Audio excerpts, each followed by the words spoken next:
Hello friend, welcome to Stories by Tocci. We bring you interesting folk tales.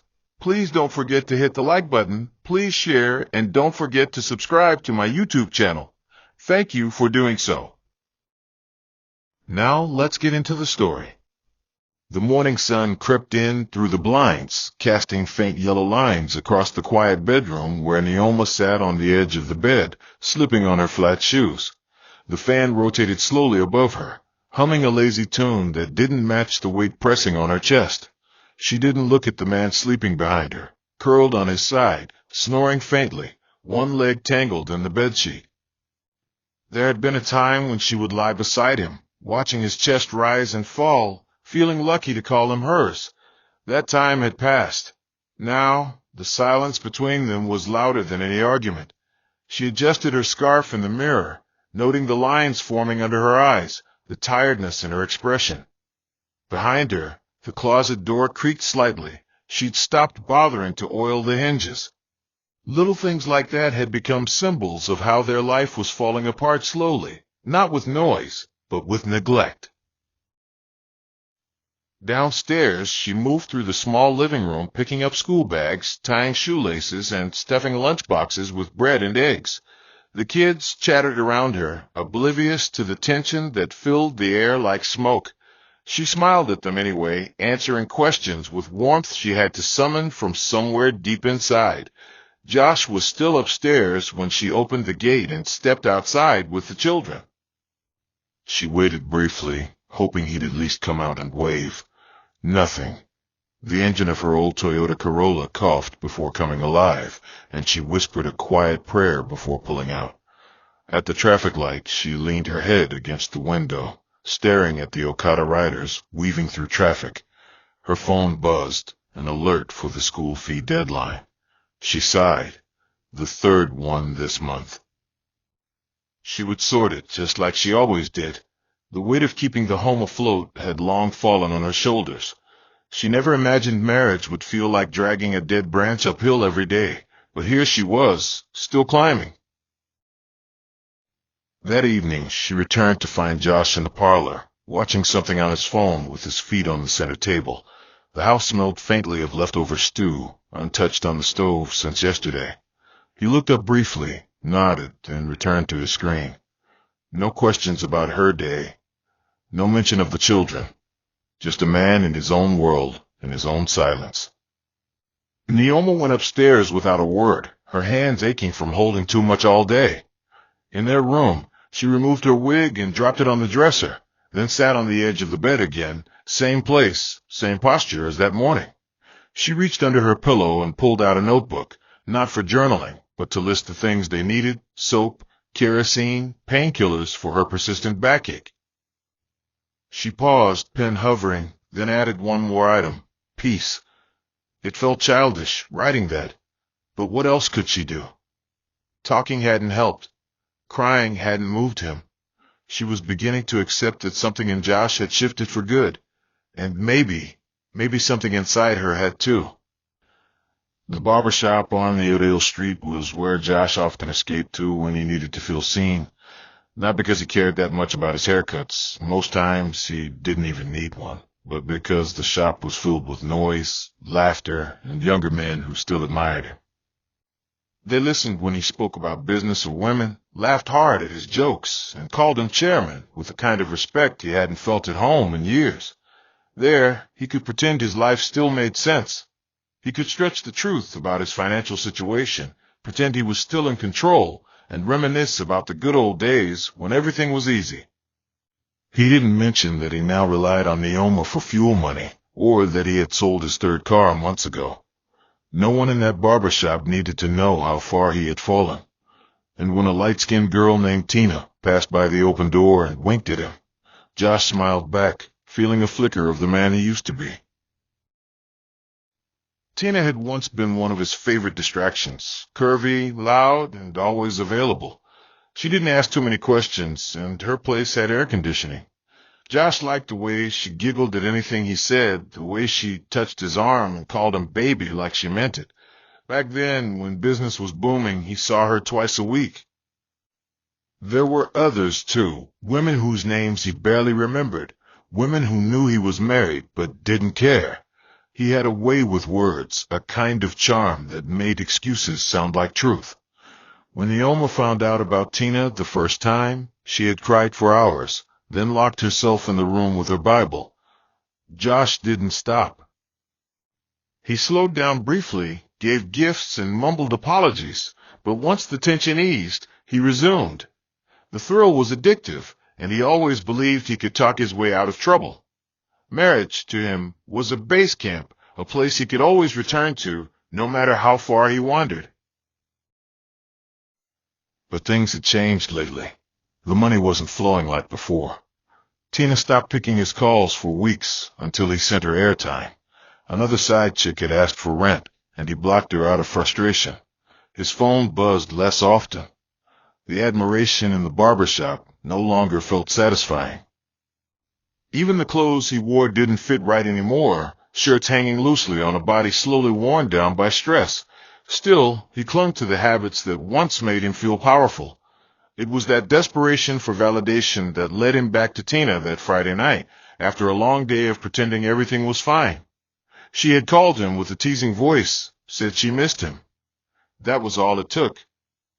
He showed up at her door with a bottle of cheap wine and a forced smile, pretending he wasn't broke, pretending he wasn't slowly becoming the kind of man he once pitied. The electricity had gone again, and Neoma stood at the kitchen sink, washing rice by candlelight. The warm air clung to her skin, thick and unmoving, while the children's voices drifted faintly from the parlor where they argued over who would hold the remote. The noise was comforting in its own way. It meant they were still young enough to fight over cartoons, still innocent enough to be shielded from the quiet chaos their home had become. She paused for a moment, hands submerged in the basin, and closed her eyes.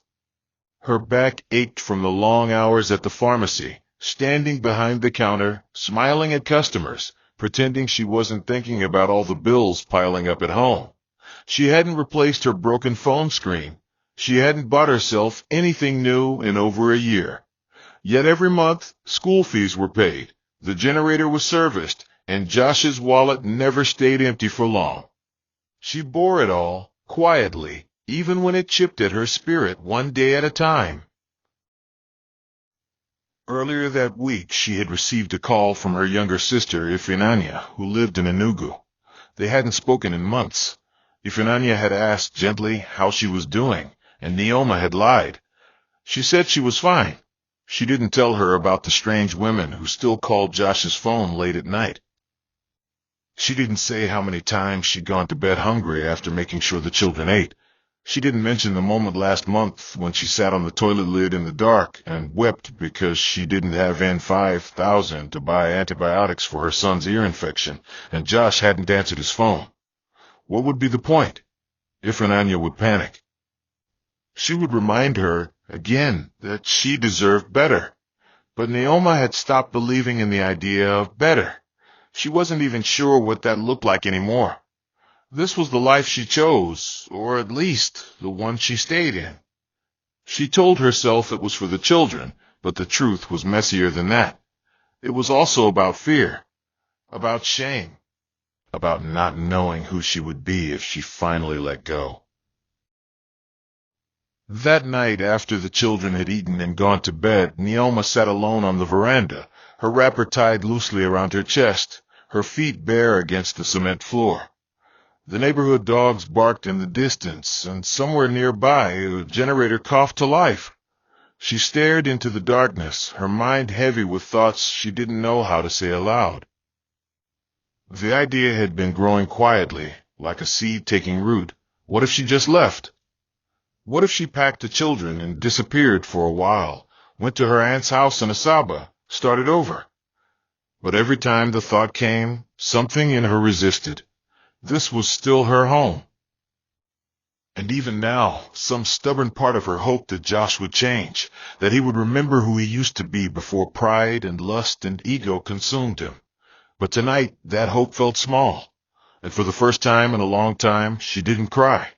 She just sat there, her hands folded in her lap, listening to the night, knowing something inside her had shifted.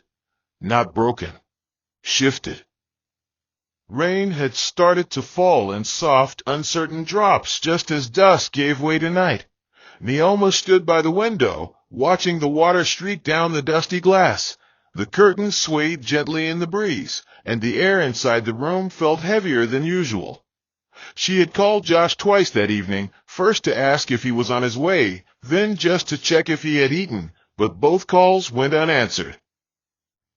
The children had eaten already and were now asleep, sprawled across the bed upstairs, their small feet tangled in the covers. She wasn't angry yet. Not really. More tired than anything else. Tired of the guessing, the waiting, the silence that always came with his nights out. It was almost 10 p.m. when her phone lit up with a bank alert, a transaction she hadn't authorized. Fuel. The exact amount she had transferred to Josh earlier that day. That was when something in her settled into stillness. It wasn't shock. It wasn't disbelief. It was the cold understanding of a woman who had seen the pattern too many times to pretend anymore. When he finally returned, the door creaked open with no effort to be quiet. Josh stepped in smelling of beer and perfume, the collar of his shirt slightly damp from the rain. He looked surprised to see her still awake, sitting at the dining table, her arms crossed, a wrapper tied over her nightgown. Their eyes met briefly, his gaze uncertain, hers unreadable. He muttered a greeting, then walked past her toward the stairs, avoiding conversation. Neoma didn't speak until he had his foot on the first step. "Who was she?" she asked, her voice low, steady. Josh turned, his face caught somewhere between annoyance and fatigue. "Don't start her. Beg," he said, waving his hand dismissively. But Neoma stood up now, her eyes not blinking, her voice stronger. "You still have the audacity, Joshua. After everything I've done, after everything we've lost, you still found a way to betray me again?" Her voice didn't rise, but each word struck like a slap. Josh opened his mouth, then closed it. He didn't have a response. There was nothing left to defend. She didn't cry that night. Instead, she looked at him the way someone might look at an accident, shocked by the damage, but not surprised by the cause. "You'll regret this," she said, not as a threat, but as a promise. "I will make sure you feel this, Joshua. I'll get back at you so bad you'll wish you never did this to me." Then she walked past him, up the stairs, leaving him alone in the quiet room that suddenly felt too large, too cold. Josh scoffed, muttering under his breath, convinced she was just upset that this would blow over like the others. He didn't follow her, didn't apologize, didn't think it mattered. But as he stood there, peeling off his damp shirt, he couldn't shake the feeling that something was different this time, that maybe she wasn't bluffing, that maybe, just maybe, he had finally crossed a line that couldn't be undone. Josh awoke the next morning to the sound of birds outside the window and the faint clang of pots from the kitchen downstairs. The house smelled of fried plantain and palm oil, familiar scents that used to comfort him, but now made him uneasy. Neoma didn't speak to him as he came down the stairs. She served the children breakfast with a quiet grace, answering their questions with soft nods and guiding their messy hands as they ate. Her face was calm, but there was something different in the way she moved, collected, efficient, untouched by his presence. She didn't glance in his direction, not even once. When the children left for school, she wiped the table, folded the napkins, and walked past him as if he were part of the furniture. Josh cleared his throat, tried to ask about her plans for the day, but her only response was a slight lift of the eyebrow before she walked away. The silence she gave him wasn't angry or emotional. It was detached, surgical. It left no room for excuses, no air for him to breathe. In the days that followed, her distance became a presence all on its own. She no longer asked if he had eaten. She didn't remind him to check the children's assignments or leave food for him in the warmer. She didn't wait up for him or question his whereabouts. She simply disappeared from their routines without leaving the house. Josh felt it in the emptiness of their bedroom, in the dullness of their conversations, and the lack of tension, because even the fights had stopped. What unnerved him most wasn't her coldness, but her peace. She was no longer trying to fix anything, no longer straining herself to carry what had always been broken. One evening, as he scrolled through social media, a picture popped up, his former business partner, Chuka, smiling beside a sleek black SUV with a caption about a new deal. Josh stared at the image longer than necessary. There was a time they were close, but Chuka had moved on, climbed higher. Josh had not. He let out a bitter sigh, tossed the phone aside, and told himself it didn't matter. But it did, and it did, and shreds, no like. The man they'll loan grace and penis. View these gen sweatpants working tavis at time urgent set up holders. Well, wait you did.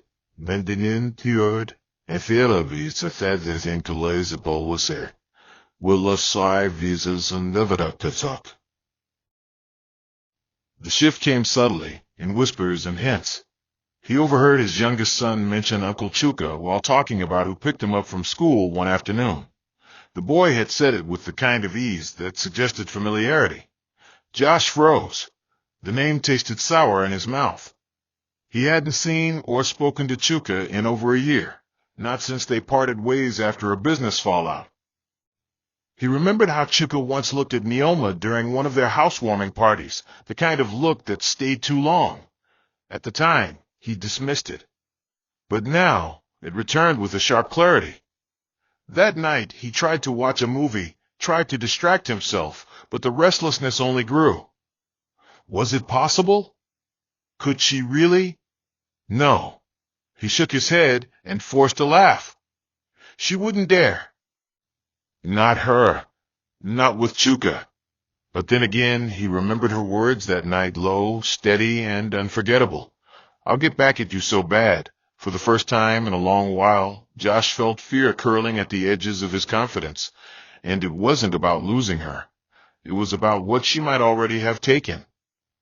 Josh sat in his car outside the children's school one humid Thursday afternoon, pretending to scroll through his phone while his eyes stayed fixed on the gate. He had told Neoma he'd pick them today, something he hadn't done in months, but the truth was he wanted to see for himself. He wanted confirmation. His instincts were rarely wrong when it came to suspicion, especially now that his gut churned with unease every time Neoma's phone buzzed and she simply smiled at the screen without saying a word. At exactly 3:15 p.m., he saw it. A dark gray Lexus SUV pulled up, clean and shiny like it had just left the showroom. Chuka stepped out, tall, well-dressed, sunglasses resting on his forehead. Josh's chest tightened. Moments later, the children rushed toward him with the ease of familiarity, laughing as he opened the door and helped them in. Chuka ruffled the boy's hair and held the girl's school bag like it was nothing. Josh didn't get out of the car. He just watched as they drove away, his hands gripping the steering wheel so hard that his knuckles turned pale. The drive home was slow, not because of traffic, but because his thoughts had begun to scatter like broken glass. When he reached the house, Neoma was in the kitchen, calmly blending tomatoes for stew. Her back was to him. Josh leaned against the doorway and watched her in silence, the image of Chuka lifting their daughter into the back seat still burning in his mind. "Why is Chuka picking the kids?" he asked, voice tight. She didn't turn around. "Because he offered," she said simply. "And I accepted." He blinked, taken aback by her lack of apology, her refusal to explain further. "You didn't think to ask me?" This time she faced him, wiping her hands with a towel. Her eyes were clear, her tone controlled. "You haven't cared who picks them in months. Don't start pretending now." The room was too quiet, too clean, too composed.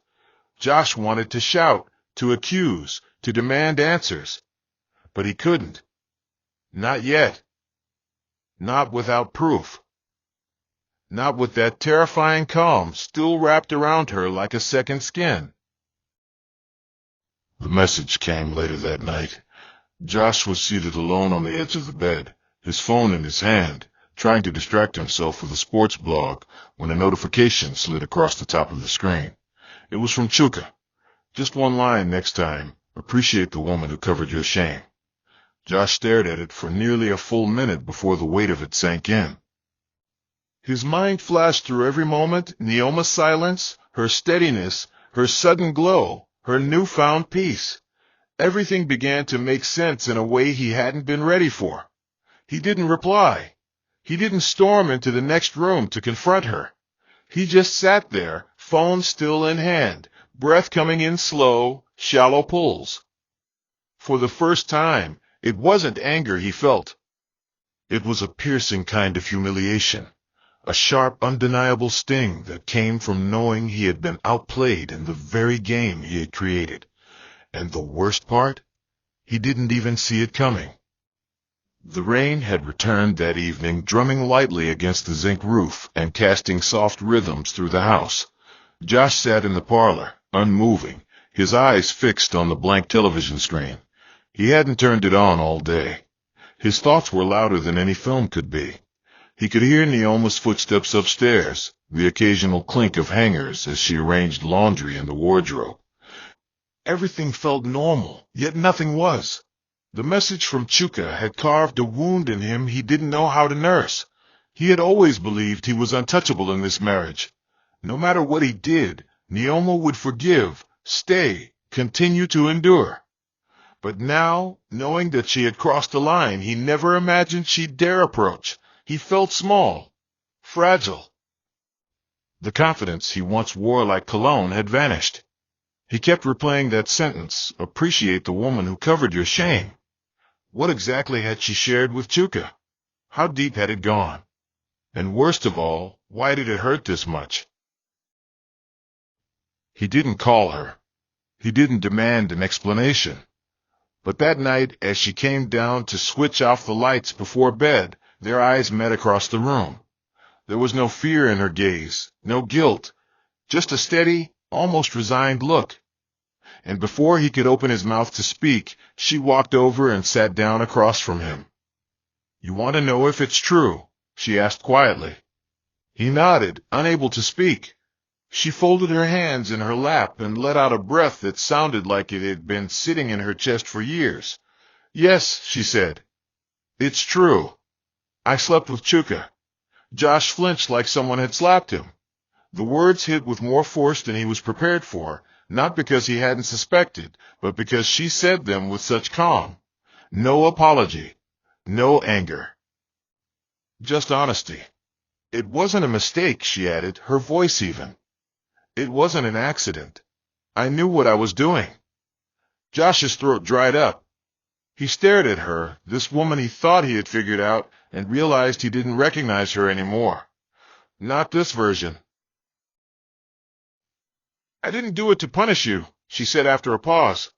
"I did it because I needed to feel like I mattered. Like I had power again.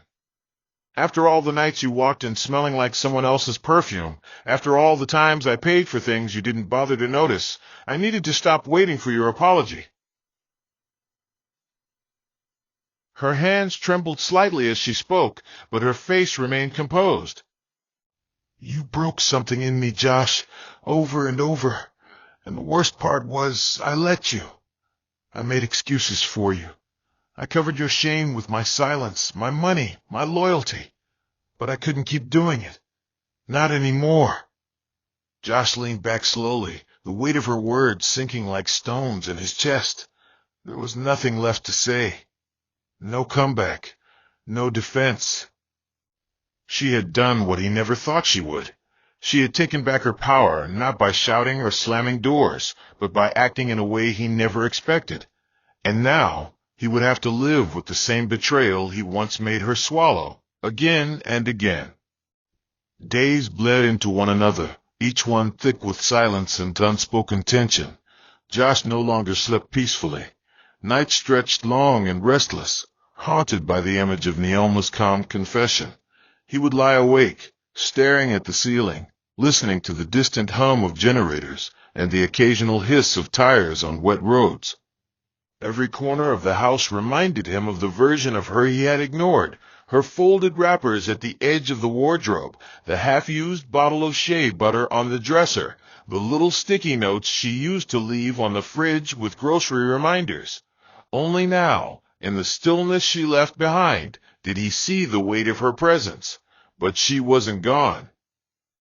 She moved around the house like someone who had found peace in detachment. She laughed with the children, played gospel songs while cleaning, and hummed under her breath. Not once did she mention Chuka again. She didn't need to. The truth had been handed to him, and she left it where it fell.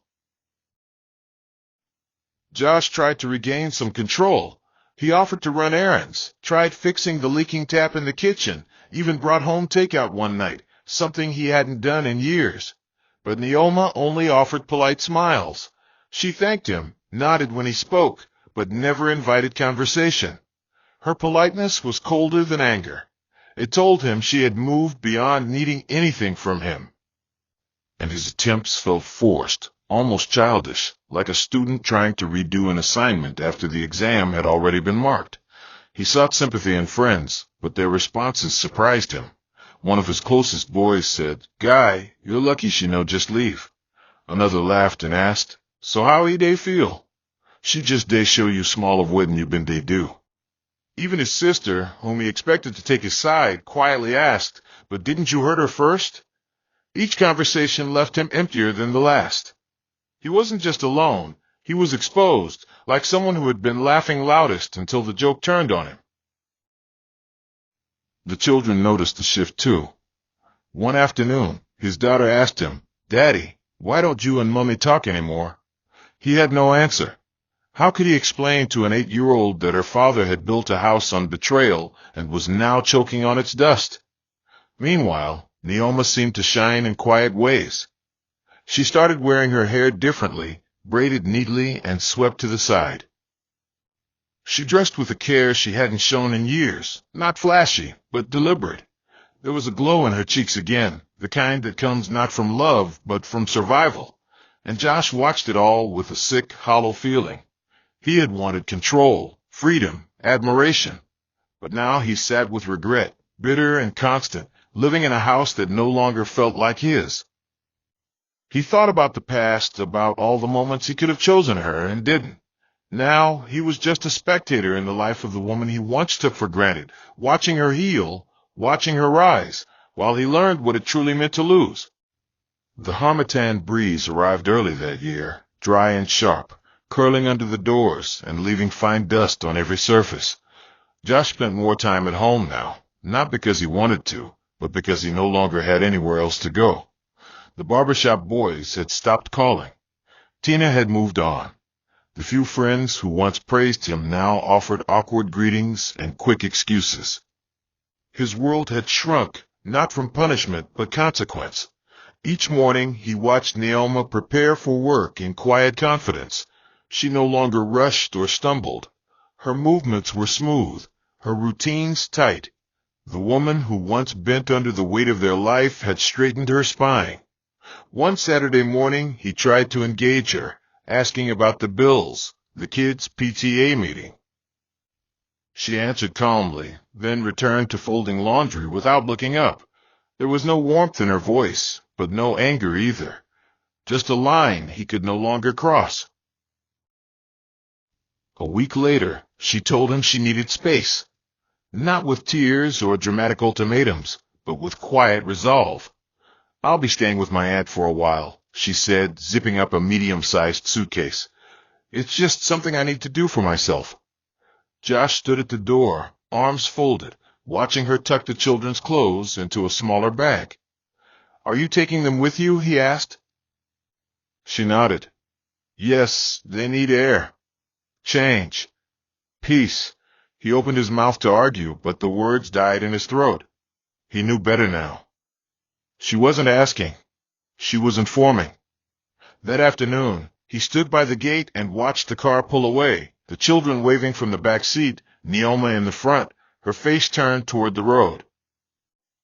It was the first time in 8 years that the house would sleep without the rhythm of their laughter or the scent of her cooking. That evening, Josh didn't eat. He paced the house restlessly, opening doors just to feel like something was still moving. But nothing was. The house was still and hollow in her absence. He noticed everything, how the curtains no longer fluttered with the same charm, how the hallway light she always left on made the place feel haunted rather than warm. One night, he walked into their bedroom and sat on her side of the bed, tracing the shallow imprint of her head on the pillow. He buried his face in it, hoping to find her scent, but it was fading. Everything was fading.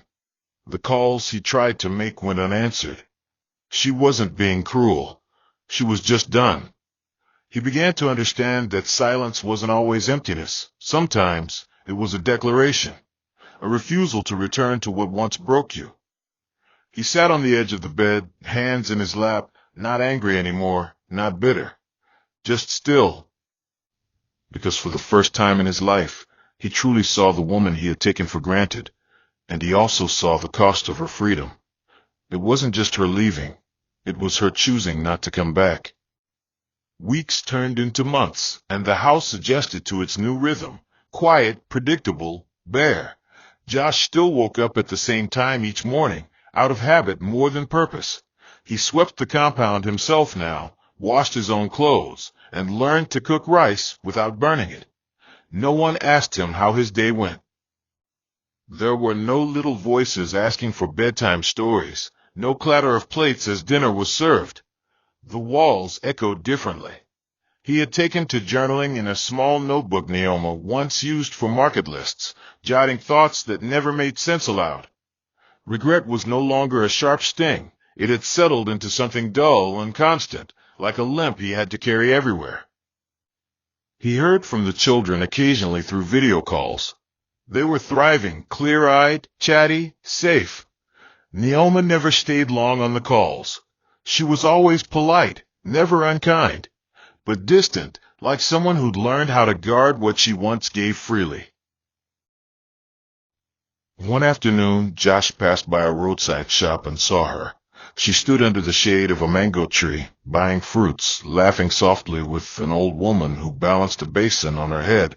She wore a loose yellow dress and simple sandals, her face free of makeup, her hair wrapped in a scarf. But there was something new about her. She looked rooted, whole. Josh remained in his car, watching from a distance. He thought of calling her name, waving, asking how she was, but the words wouldn't rise. Not because he was afraid of rejection, but because deep down he understood. She had found a life beyond him, one that didn't revolve around his choices or apologies. He turned the key in the ignition and drove off slowly, heart heavy with the kind of longing that doesn't ask for a second chance, just a little forgiveness from the past. That night, he wrote her a letter he never sent, not begging her to return, but thanking her for everything he never truly valued when it mattered. Josh lived on, quietly. He wasn't destroyed, but he was changed. The man who once wore pride like armor now walked with a slower step. He didn't chase after loud admiration anymore. He found comfort in small things, watering the flowers Neoma once planted, reading books he used to mock, keeping the children's drawings pinned above the television. Some evenings, he would sit by the window and watch the neighborhood dim into darkness, remembering the days when his home pulsed with life. He no longer blamed her. He no longer blamed anyone. The realization that haunted him wasn't that she left, it was that he stayed the same for too long. In the end, it wasn't rage that broke them. It was neglect. And as he watched the sun dip behind the rooftops once more, Josh finally understood.